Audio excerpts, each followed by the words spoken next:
তো আমরা এখন অরবিটাল হাইব্রিডাইজেশন বা অরবিটাল সংকরণ নিয়ে আলোচনা করব। তো প্রথমেই যে প্রশ্নটা আসে যে সংকরণ বা হাইব্রিডাইজেশন কি জিনিস। তো যদি আমরা সহজে ব্যাপারটা একটু বুঝতে চাই, আমরা এটা গল্পের চিন্তা করতে পারি। সাপোজ আমরা চারজন আছি, আমাদের চারজনের খুব ইচ্ছা করতেছে আমরা আলু ভর্তা খাবো। তো এখন আমরা চারজন বাজারে গেলাম, চারজন বাজারে গিয়ে আলু নিয়ে আসলাম। সাপোজ একজন গোল আলু আনলো, একজন লম্বা আলু আনলো, একজন ত্রিভুজ আলু আনলো, আরেকজন স্টার আলু আনলো। মানে চারটা ভিন্ন ভিন্ন রকম আলু নিয়ে আসলো চারজন। তো আমরা আলু ভর্তা বানানোর প্রসেসটা জানি যে প্রথমে আলুকে আমাদের সিদ্ধ করা লাগে। এরপর আমরা আলুর উপরের যে চামড়াটা থাকে সেই চামড়াটা আমরা ছিলে নেই, এবং এরপর আমরা অনেক বড় একটা কাইয়ের মতো তৈরি করি। তার ভিতরে আমরা বিভিন্ন রকম মশলা বা লবণ দিয়ে একটা কাই তৈরি করি, এবং এরপর যেহেতু আমরা আলুখোর চারজন আছি, মানে আমরা চারজন মিলে আলু খাবো, সেহেতু আমরা কি করব, আমাদের যে বড় যেই আলুর যে কাইটা তৈরি হলো সেখান থেকে আমরা চারজনকে সমানভাবে ডিস্ট্রিবিউট করব।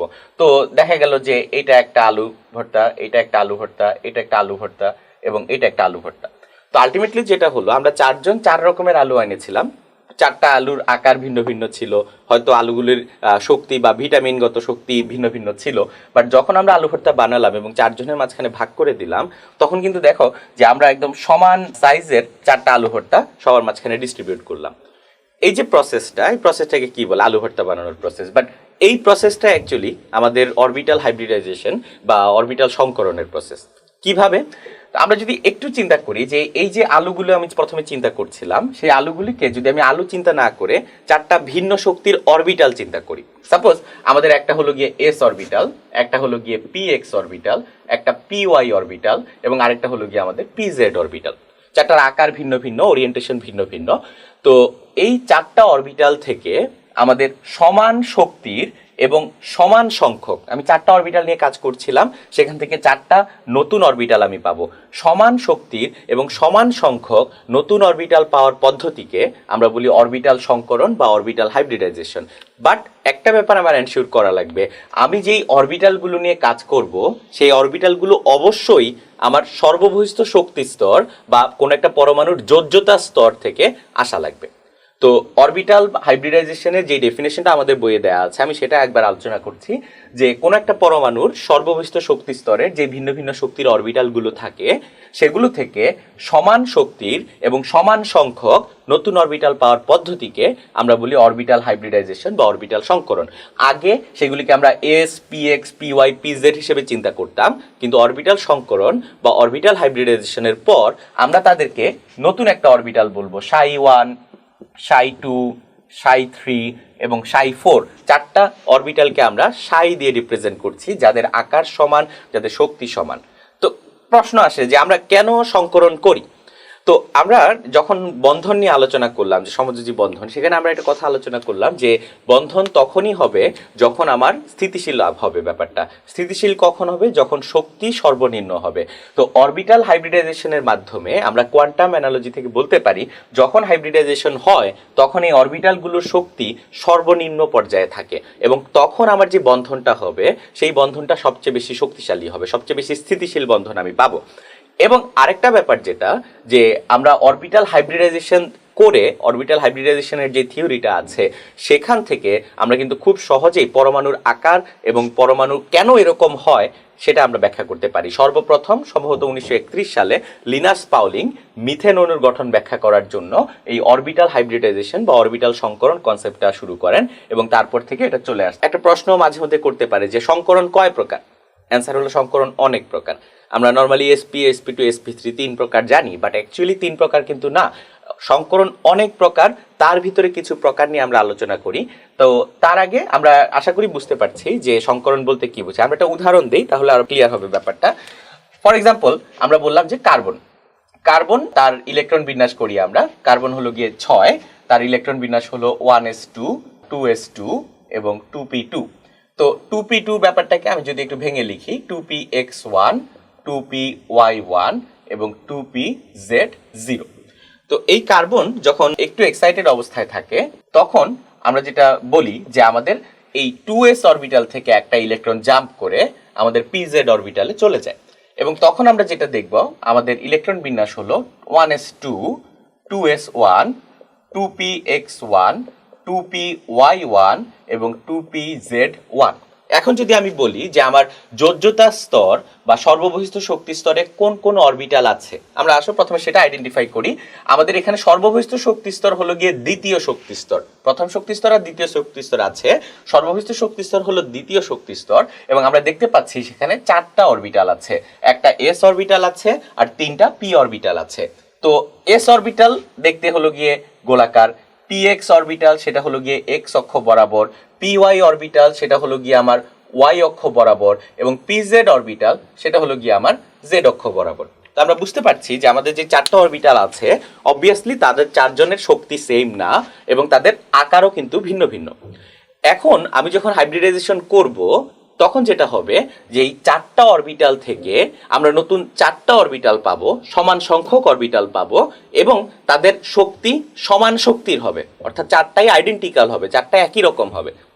তো যেটা বলি আমরা যে এখানে আমরা একটা এস অরবিটাল আর 3টা পি অরবিটাল নিয়ে কাজ করছি, তাই আমরা এই যে হাইব্রিডাইজেশনটা করতে যাচ্ছি সেই হাইব্রিডাইজেশনকে আমরা বলবো এস পি 3 হাইব্রিডাইজেশন। যখন আমার একটা এস অরবিটাল আর 3টা পি অরবিটাল মিলে হাইব্রিডাইজেশনটা হচ্ছে তখন তাকে আমরা বলি sp3 হাইব্রিডাইজেশন। অনেকে আমরা sp কিউব বলি, সেটা কিন্তু ভুল। sp3 বা sp2 বা sp dsp2, মানে আমরা উপরের পাওয়ারটাকে এখানে কিউব স্কোয়ার না বলে সংখ্যা হিসেবে চিহ্নিত করি। তো দেখি আমরা এখানে যখন আমি কার্বনটার sp3 হাইব্রিডাইজেশন করব তখন কি হবে। হাইব্রিডাইজেশনের আগে যখন আমি সর্ববহিস্থ শক্তি স্তর দেখছিলাম তখন আমার একটা এস অরবিটাল আর 3টা পি অরবিটাল ছিল, p x p y p z. যখন আমার হাইব্রিডাইজেশন হবে তখন আমার এস আর পি অরবিটালের আলাদা কোনো অস্তিত্ব থাকবে না। আমি তখন হাইব্রিডাইজেশনের পর কার্বন যখন হাইব্রিডাইজেশন হবে তখন সর্ববহিস্থ শক্তি স্তরে আমার যে অরবিটালগুলো থাকবে সেগুলো হবে সাই 1, সাই 2, সাই 3 এবং সাই 4, এবং প্রতিটাতে আমার আগের থেকে একটা করে ইলেকট্রন ছিল, তো প্রতিটার একটা ইলেকট্রন আমি ওখানে দেখাচ্ছি। সাই 1 1 ওই উপরের 1 দিয়ে বুঝাচ্ছি যে সাই 1 যে নতুন অরবিটালটা তৈরি হচ্ছে তাতে একটা ইলেকট্রন আছে, সাই 2 1 উপরে সাই 2 নতুন অরবিটালে একটা ইলেকট্রন আছে, অ্যান্ড সো অন। তো এদের দেখতে কিরকম হবে? অবশ্যই তারা দেখতে 4জনই একই রকম হবে। তো এই ক্ষেত্রে আমরা বলতে পারি তাদের সাই 1 যেটা, তার যদি ছবি আমি আঁকি, এটা হলো গিয়ে আমার সাই 1, এটা হলো আমার সাই 2, এটা হলো আমার সাই 3, এটা হলো গিয়ে আমার সাই 4। আমরা ধরে নেই যে 4টা দেখতে একই রকম, সাই 1, সাই 2, সাই 3 এবং সাই 4। এই যে 4টা নতুন অরবিটাল আমি পেলাম, এই প্রসেসটাকে আমরা বলি গিয়ে হাইব্রিডাইজেশন। 4টা ভিন্ন শক্তির 4টা ভিন্ন আকারের অরবিটাল থেকে সমান সংখ্যক 4টা নতুন অরবিটাল পাওয়ার পদ্ধতিকে আমরা বলি হাইব্রিডাইজেশন। যেহেতু এখানে আমি একটা এস অরবিটাল আর 3টা পি অরবিটাল নিয়ে কাজ করলাম তাই এই হাইব্রিডাইজেশনকে আমরা বললাম sp3 হাইব্রিডাইজেশন। এখন কথা হলো যে এই যে 4টা জিনিস আলাদা আলাদা আছে, এগুলি কি আলাদা আলাদা থাকে কিনা? না, এগুলি আলাদা আলাদা থাকে না, এরা একে অপরের সাথে যুক্ত হয়ে থাকে, একটা স্ট্রাকচার তৈরি করে। এখন কোন স্ট্রাকচার তৈরি করবে? তো একটা ব্যাপার খেয়াল করি, আমাদের এই প্রতিটা সাই অরবিটালে ইলেকট্রন আছে কিন্তু একটা করে। তো ইলেকট্রন ইলেকট্রনকে বিকর্ষণ করে, আজীবন ইলেকট্রন ইলেকট্রনকে বিকর্ষণ করবে। তো এই 4টা অরবিটাল কিন্তু 4টা অরবিটালকে বিকর্ষণ করবে। তো তারা যখন একে অপরকে বিকর্ষণ করতে থাকবে তখন তারা একটা পর্যায়ে গিয়ে স্থিতিশীল হবে যেখানে তাদের বিকর্ষণের মানটা সবচেয়ে কম হবে, অর্থাৎ যেই পজিশনে থাকলে একটা অরবিটাল থেকে আরেকটা অরবিটালের দূরত্ব সবচেয়ে বেশি হবে সেই পজিশনে গিয়ে তারা একে অপরকে সবচেয়ে কম বিকর্ষণ করবে এবং সেটাই হবে তাদের স্থিতিশীল অবস্থা। এবং আমরা জানি sp3 হাইব্রিডাইজেশনের গঠনটা হলো গিয়ে আমাদের চতুস্তলকীয় গঠন বা টেট্রাহেড্রাল গঠন। তো কেন চতুস্তলকীয় বা টেট্রাহেড্রাল গঠন হয় যখন আমার এরকম 4টা সমান শক্তির অরবিটাল থাকে সেটা যদি আমরা ব্যাখ্যা করতে চাই, সাপোজ আমাদের ওই 4টা সাই অরবিটাল এখানে আমরা যেটা দেখতে পাচ্ছি, সাপোজ আমাদের এই 4টা মার্কার হলো গিয়ে 4টা সাই অরবিটাল, প্রতিটাতে একটা করে ইলেকট্রন আছে, একে অপরকে বিকর্ষণ করছে, বিকর্ষণ করতে করতে তারা একে অপর থেকে দূরে সরে যাচ্ছে। তো একটা পর্যায়ে গিয়ে অবশ্যই তারা স্থিতিশীল হবে। কখন তারা স্থিতিশীল হবে? যখন তাদের মাঝখানে দূরত্বটা সবচেয়ে বেশি হবে এবং তাদের বিকর্ষণের মানটা হবে গিয়ে সবচেয়ে কম। এবং সেরকম একটা কাঠামো যখন আমরা পরীক্ষা করব আমরা দেখব এই 4টা মার্কার যখন একে অপর থেকে এরকম ভাবে দূরে দূরে অবস্থান করবে তখন তারা যে গঠনটা তৈরি করে সেটা হলো গিয়ে আমাদের একটা চতুস্তলকীয় কাঠামো। কেন এটাকে চতুস্তলকীয় কাঠামো বলি আমরা? তার বেসিক কারণটা হলো, যদি আমরা এই যে কাঠামোটা আমরা দেখতে পাচ্ছি এখন, এই কাঠামোটাকে যদি আমরা একটা র্যাপিং পেপার দিয়ে মোড়াই তখন আমি দেখব যে আমি এই নিচে একটা তল পাচ্ছি, এই পাশে আমার একটা তল তৈরি হবে, এই পাশে আমার একটা তল হবে, এবং এই পাশে আমি একটা তল পাবো। মোট 4টা তল। যদি আমি একটা র্যাপিং পেপার দিয়ে এই জিনিসটাকে একদম পারফেক্টলি মোড়াতে পারি, আমি মোট 4টা তল পাবো, এবং এই গঠনটাকে আমরা বলি গিয়ে চতুস্তলকীয় কাঠামো। এবং তখন যদি আমি মেপে দেখি যে আমার প্রতিটা মার্কার থেকে, প্রতিটা অরবিটাল থেকে অন্য একটা অরবিটালের দূরত্ব কত, কৌণিক দূরত্ব কত, এবং আমরা হিসাব করলে দেখব, আমরা মেপে দেখব যে যখন তারা 109.5 ডিগ্রি কোণে অবস্থান করে একে অপর থেকে, প্রতিটার মাঝখানে ডিস্টেন্স সেম হবে। আমি যেভাবেই অ্যাঙ্গেল কল্পনা করি না কেন, প্রতিটার মাঝখানে ডিস্টেন্স হবে 109.5 ডিগ্রি, এবং সেটা আমাদের চতুস্তলকীয় কাঠামো। এবং সেই কাঠামোতে গিয়ে যে আমাদের এই কাঠামোটা, এই যে 4টা অরবিটাল, প্রতিটা একটা করে ইলেকট্রন আছে, তারা স্থিতিশীল হবে, তাদের মাঝখানে বিকর্ষণটা সবচেয়ে কম হবে। বিকর্ষণ কেন হবে আগেই বলে এসেছি, প্রতিটা অরবিটালে আমাদের একটা করে ইলেকট্রন আছে, এই ইলেকট্রনকে বিকর্ষণ করে, বাট এই ইলেকট্রন আবার এই ইলেকট্রন দ্বারা বিকর্ষিত হয়। তো আলটিমেটলি একটা সাম্যাবস্থা তখনই আসবে যখন তারা প্রত্যেকের থেকে সমান দূরে অবস্থান করবে, এবং সেই দূরত্বটা হবে গিয়ে ম্যাক্সিমাম, এবং তখন তারা যে কাঠামোটা তৈরি করে সেটা হলো গিয়ে আমাদের টেট্রাহেড্রাল বা চতুস্তলকীয় কাঠামো। তো আমরা যেটা দেখব যে আমাদের এই 4টা অরবিটালের ছবি আমরা দেখতে পাচ্ছি, তারা একে অপর থেকে সমান দূরে অবস্থান করবে, একটা চতুস্তলকীয় কাঠামো গঠন করবে। একটা ব্যাপার যে আমি যখন মার্কার দিয়ে দেখালাম সেটা ছিল আমাদের একটা ত্রিমাত্রিক গঠন আমরা দেখতে পেলাম, কিন্তু আমরা যখন বইয়ে দেখি বা খাতায় যখন আঁকি তখন কিন্তু সেটা দ্বিমাত্রিক হয়, এজন্য ছবিটা একটু চেঞ্জ হয়ে যাচ্ছে। তো আমরা বুঝার জন্য ব্যাপারটা এইভাবে চিন্তা করব যে আমাদের এটা হলো গিয়ে চতুস্তলকীয় কাঠামো, এটা হলো কার্বন, প্রতিটাতেই আমাদের ইলেকট্রন আছে গিয়ে একটা করে। তো এই হলো গিয়ে আমাদের একটা কার্বনের sp3 সংকরিত কাঠামো। একটা কার্বন যখন sp3 হাইব্রিডাইজেশন হয় তখন তার কাঠামোটা এরকম থাকে। তারপর গিয়ে তার যৌগটা তৈরি হয় কিভাবে, তখন খেয়াল করি যে আমাদের কার্বনটা দেখতে পাচ্ছি আমরা প্রতিটা অরবিটালে একটা করে ইলেকট্রন আছে। তখন এই যে অরবিটালটা, এই অরবিটালের এই অক্ষ বরাবর আমাদের একটা হাইড্রোজেন তার ইলেকট্রন নিয়ে সামনাসামনি অতিক্রমণ করে, এবং তখন এই কার্বন এবং এই হাইড্রোজেনের মাঝখানে একটা বন্ধন তৈরি হয়। ঠিক একইভাবে এই অক্ষ বরাবর আরেকটা হাইড্রোজেন যখন আসে তখন তাদের মাঝখানে একটা বন্ধন তৈরি হয়, একটা কার্বন হাইড্রোজেন বন্ধন তৈরি হয়, এখানে একটা কার্বন হাইড্রোজেন বন্ধন তৈরি হয়। এই অক্ষ বরাবর যখন একটা হাইড্রোজেন আছে তখন তাদের মাঝখানে একটা কার্বন হাইড্রোজেন বন্ধন তৈরি হয়, এবং এই অক্ষ বরাবর যখন একটা হাইড্রোজেন আসে তখন তাদের মাঝখানে একটা কার্বন হাইড্রোজেন বন্ড তৈরি হয়। অর্থাৎ প্রথমে আমার কার্বনটা এরকম একটা চতুস্তলকীয় কাঠামো তৈরি করে, পরবর্তীতে প্রতিটা হাইড্রোজেন ওই সংকরিত অরবিটালগুলোর অক্ষ বরাবর অধিক্রমণের মাধ্যমে তারা সামনাসামনি অধিক্রমণ করে বন্ধন তৈরি করে, এবং এই সামনাসামনি অধিক্রমণ থেকে আমাদের যে বন্ধন তৈরি হয় সেটা আমরা আলোচনা করে আসলাম, সেটা ছিল আমাদের সিগমা বন্ধন বা একক বন্ধন। আমাদের সকল একক বন্ধন হলো গিয়ে সিগমা বন্ধন।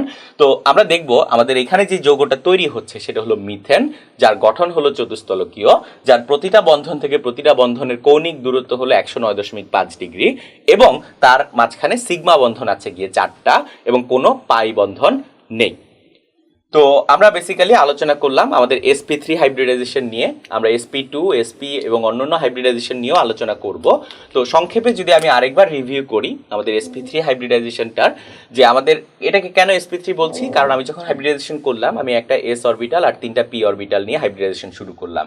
হাইব্রিডাইজেশন মানে কি? হাইব্রিডাইজেশন মানে হলো গিয়ে আমাদের 4টা অরবিটাল থেকে সমান সংখ্যক, মানে 4টা নতুন অরবিটাল আমি পাবো, এবং সেই নতুন অরবিটালগুলো হবে সমান শক্তির, যেটা আমি এই ছবি দেখে বুঝতে পারছি, ψ1 ψ2 ψ3 ψ4 এর ছবি দেখে আমরা বুঝতে পারছি যে 4টাই সমান শক্তির অরবিটাল। প্রতিটা অরবিটালে একটা করে ইলেকট্রন আছে, তারা একে অপরকে বিকর্ষণ করবে, এবং বিকর্ষণের ফলে তারা এরকম একটা চতুস্তলকীয় কাঠামো তৈরি করবে। এখানে যে লাল যে স্ট্রাকচারটা দেখতে পাচ্ছি সেটা হলো একটা কার্বনের sp3 সংকরিত অরবিটালের কাঠামো, এবং সংকরিত কাঠামো তৈরি হওয়ার পর প্রতিটা সংকরিত অরবিটালের অক্ষ বরাবর একটা করে হাইড্রোজেনের 1s অরবিটাল এসে সিগমা বন্ধন তৈরি করবে, কার্বন হাইড্রোজেন বন্ড তৈরি করবে, একক বন্ধন তৈরি করবে, এবং সেখান থেকে আমার যৌগটা তৈরি হয় গিয়ে মিথেন। শুধু মিথেন না, আমার যে কোনো alkane, methane, ethane, propane, butane, যে কোনো অ্যালকেন এবং অন্যান্য যৌগ আমাদের সিগমা বন্ধন দ্বারা হয়, যেটা আমরা পরবর্তীতে আলোচনা করব।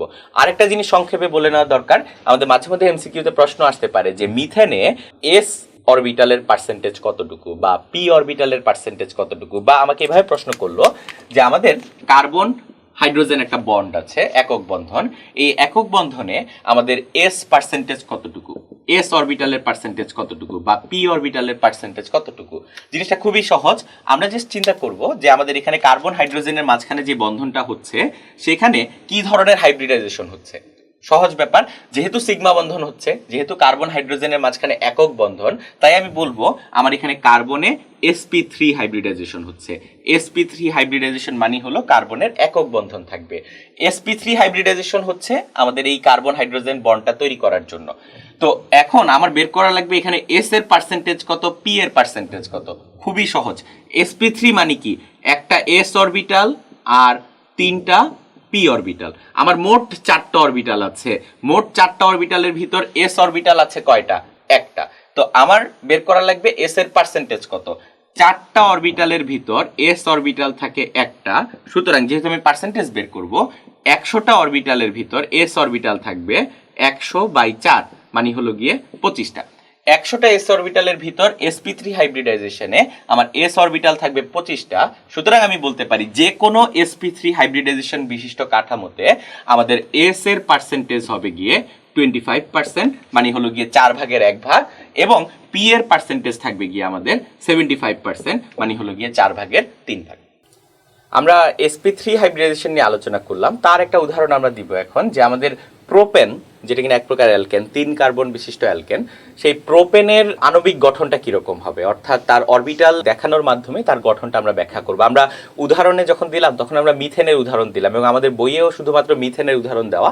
সেখান থেকে আমাদের মনে হয় যে শুধুমাত্র মিথেনেই কিনা sp3 হাইব্রিডাইজেশন হয়, ব্যাপারটা এমন না, যে কোনো অ্যালকেনে আমাদের sp3 হাইব্রিডাইজেশন হয়। তো সেটা আমরা বোঝার জন্য একটা উদাহরণ দিচ্ছি, প্রোপেন C3H8, এক প্রকার অ্যালকেন, যার গঠন আমি এভাবে লিখতে পারি CH3 CH2 CH3, এবং নিচে আমি তার স্ট্রাকচারটা দেখাচ্ছি। যে আমরা যদি দেখি এখানে প্রতিটা কার্বনের একক বন্ধন আমি দেখতে পাচ্ছি, কোনো দ্বিবন্ধন বা ত্রিবন্ধন কিন্তু নেই, কারণ যেহেতু এটা অ্যালকেন। তো আমি প্রথমেই বুঝতে পারবো যে আমার এখানে প্রতিটা কার্বন sp3 সংকরিত।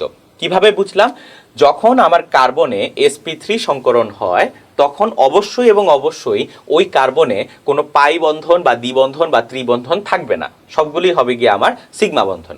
তো আমি যদি এই গঠনটা অরবিটালের ছবি দিয়ে ব্যাখ্যা করতে চাই, তাহলে আমার আগে জানা লাগবে যে আমার এখানে কয়টা কার্বন আছে এবং ওই কার্বনগুলোতে কি ধরনের হাইব্রিডাইজেশন হচ্ছে। তো আমি দেখতে পাচ্ছি আমার 3টা কার্বন আছে এবং প্রতিটা কার্বনে sp3 হাইব্রিডাইজেশন হচ্ছে। কিভাবে বুঝলাম, কারণ কোনো পাই বন্ধন বা দ্বিবন্ধন বা ত্রিবন্ধন নেই।